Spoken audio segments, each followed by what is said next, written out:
John, Toby, Jack and Tara drove up to the chain-link gate. John was behind the wheel of the Astra. The car was cramped and smelled of old cigarettes. Jack hopped out and snapped the padlock off with a pair of bolt cutters and they drove through. "Dude, this car is shit." Toby had to yell to make himself heard over the engine, which sounded like it was on its last legs and was probably attracting dead from miles away. "Feel free to get out and work, by the look of you could do with one." "Fuck you." John interceded before the argument went from jokey to nasty. "Okay, ladies, put your handbags down, your dresses are both lovely." Tara giggled and punched him on the arm. Jack stopped to attach a new padlock to the gate so they would not be interrupted during their scrap run. "Maybe we could fortify this place," Tara suggested. "Yeah, sure, we are in the middle of nowhere and with no place to scavenge," Toby scoffed. "Actually, now he mentions it might not be such a bad idea," Jack said. "The fence is here already, there's a warehouse to sleep in, running water probably." "Well, let's keep it in mind for the future, but for now focus on what we're doing." John parked facing the gate just in case they had to exit quickly. Everyone jumped out. Jack headed straight for the warehouse and scanned the large area. It was almost empty apart from a few pallets of bricks and a forklift. There was a metal stairway leading up to a catwalk where there was an office and break room. "Not as much here as I hoped," Jack shouted back. Something groaned from behind one of the piles of bricks. A man who had obviously been a builder before his death emerged into full view. The left half of his face had been torn off and dried blood was on his fluorescent jacket. He started to shamble over to Jack. "Guys, little help." Toby brushed past him. I got it. He swung Jack's newly designed bat and caved in the thing's skull. "Your car still sucks, by the way." "Whatever." John headed over to a beaten-up old Ford Transit. It was locked and he was forced to jimmy it open with a crowbar. Luckily enough, this was an old model. Try this nowadays, the alarm would go off. He opened the door, checked the front and back of the van whilst Tara kept watch back in the warehouse. Jack had turned on the forklift and was scooping up the pallets of bricks whilst Toby grabbed what sheet metal he could find along with a few bags of cement. "Come on, get your ass in gear, it's not that heavy. How about we swap? I drive the forklift and you carry the bags of cement." "You have a license?" "No." "Well, guess you can't then." "Oh, yeah, you never know when the forklift inspector might pop round." They both shared a laugh. "At the flats?" "Sky, come on, you can't sit here all day again." Lara had been trying to tempt Sky away all morning. "No, someone needs to stay with Tom until he wakes up." "Sky, he will still be here even if you walk into the next room for something to eat. Come on, you can have anything you want." Sky knew that she was not going to win this argument. Reluctantly, she got up and headed into the next room. Lara poured her a bowl of shred dies. There was no milk, but she compensated by loading sugar on them. Jenna was in the kitchen talking to John on the phone. Apparently, there were going to be a while problem with the forklift. Tom any better? No, still out.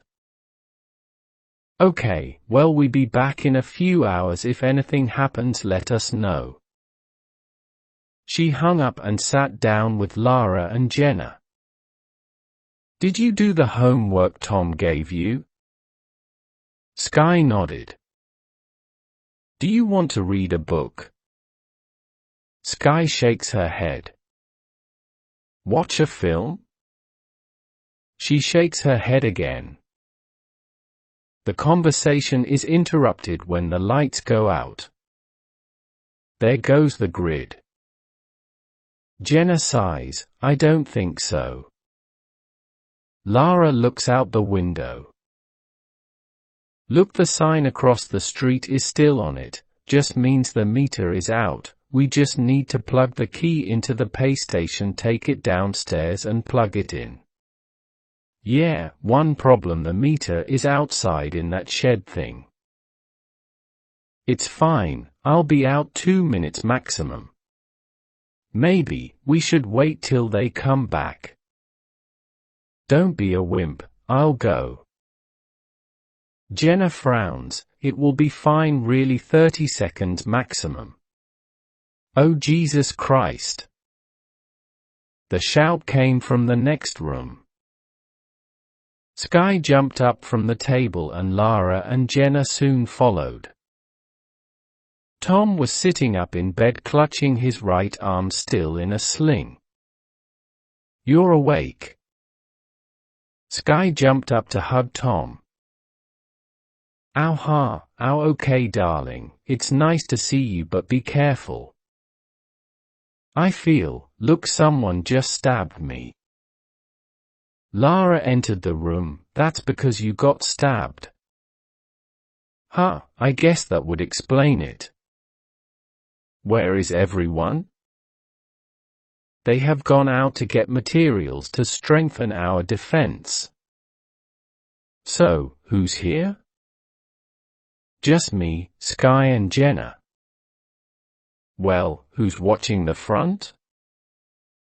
Right now, Jenna. Okay, help me with this shirt, I'm gonna watch with her. I managed to put on a white short-sleeve t-shirt before standing up and quickly sitting back down.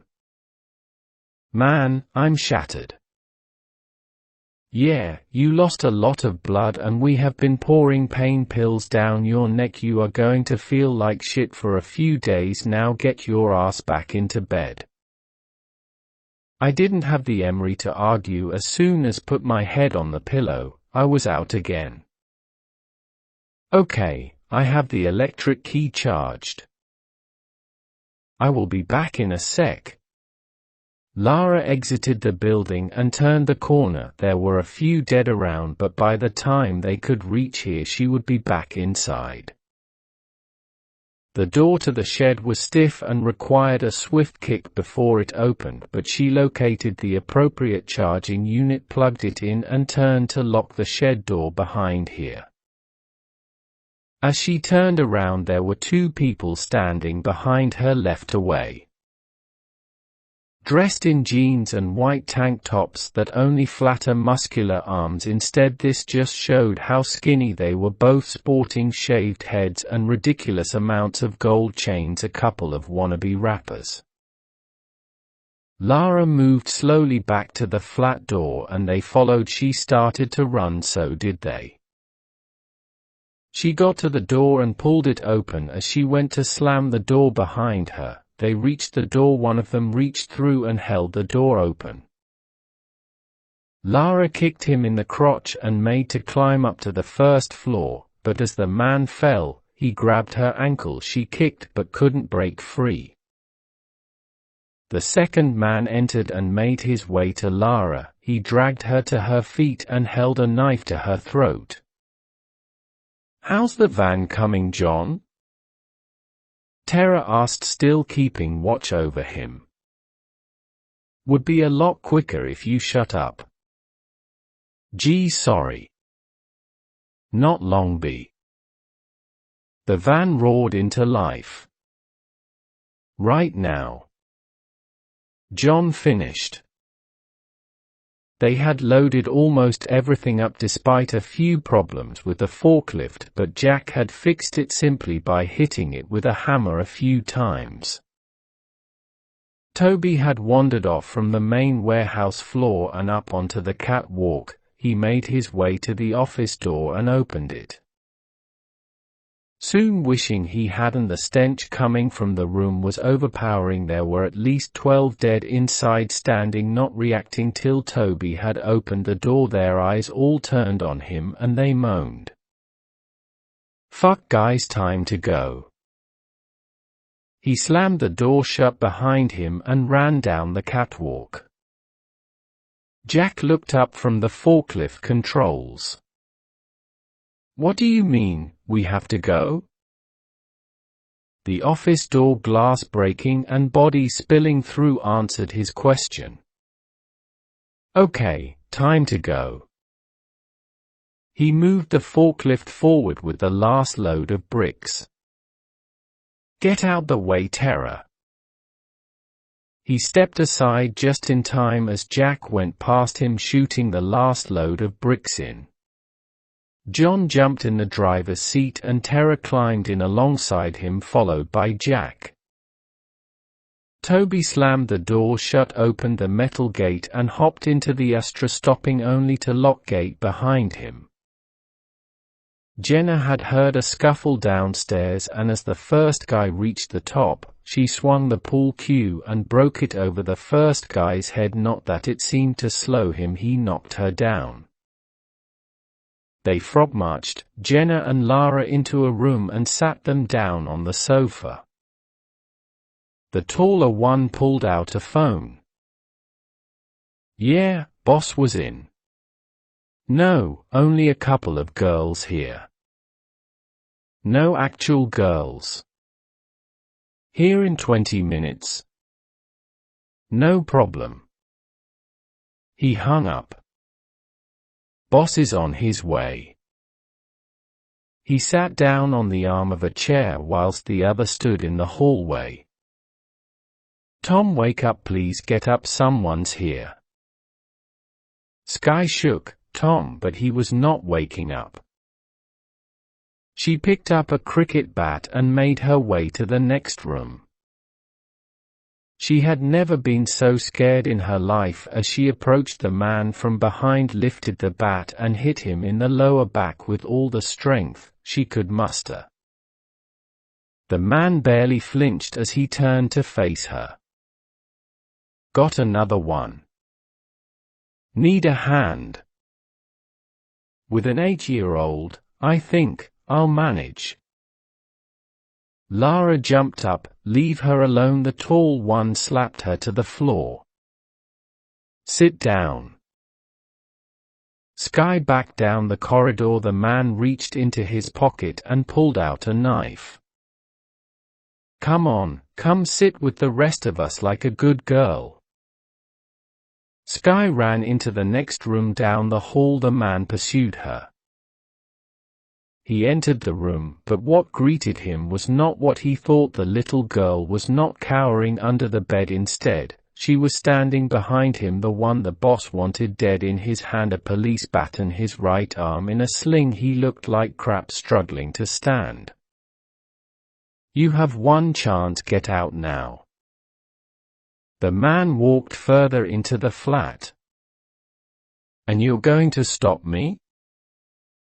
He was close now, the knife still in his hand. "Big mistake." I headbutted him and took a step back and brought the baton across his face. Teeth flew from his mouth. My side hurt and I dropped the baton. Sky pulled at me. "Tom, come on, there's one more in there." I looked at her in disbelief, but I got up, found my satchel and handcuffed the man's arms behind his back. "Wait here, do not move, okay?" "Yeah. I'm not joking." "Sky, do not move." "Okay." I exited the flat. I was not sure if John had taken the guns with him and I didn't have time to look. I headed next door. Lara and Jenna were on the floor. This guy was standing over them, a knife in his hand. He pulled Jenna up by the hair. I walked quickly forward and tapped him on the shoulder. The surprise on his face was obvious as I punched him in the nose. He dropped the knife but then tackled me to the ground.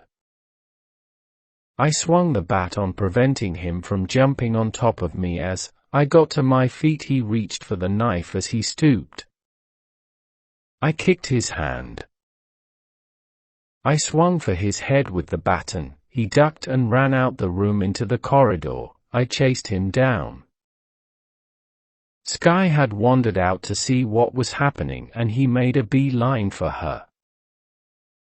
I caught up with him and kicked his legs out. He went crashing to the floor. Rage flew through me. I stomped on him. I turned him over and beat his face with my fists until it was raw and bloody. The only thing that made me stop was that Sky was watching. I got up, giving the guy one last kick. The other man had now regained consciousness and he tried to back away as I walked towards him. I don't know where I found the strength with one hand to pull him to his feet. I slammed him against the wall by his throat and with a voice that was oddly calm for the situation. "Can I borrow your phone?" He didn't answer. I pulled a knife from my pocket and slammed it into the wall next to his head. He whimpered, "Damn, I missed." I pulled the knife from the wall. "But luckily for you, that means you get a second chance." My left jean pocket. "Thank you." I reached in and whilst searching for the last dialed number proceeded to bash the man's head against the wall. I dialed the number. "Jones, what do you want?" "We're almost there, and what the hell is that banging noise?" "I'm sorry, that would be me bouncing Jones's head off the wall." "I guess I'm talking to Jeff." "You?" "Hey, I have a name, you know." "I had the decency to learn yours." "I'm gonna kill you, sniveling little shit." "Yeah, sticks and stones, but the rising dead will never hurt me, etc. Now, I understand you on your way here, but my friends have just got back and they have guns and we might not be able to take you all out, but the first one we are going for is you now. I am going to go throw your friends here out on the street if you want them alive. I suggest you get here quickly. Oh, and just so you know, I'm keeping the phone busy days." I hung up just as I saw John and the others hop out the van. Everyone had got back safely. I slumped down on the sofa. Jones fell to the floor unconscious. Sky sat next to me and hugged me.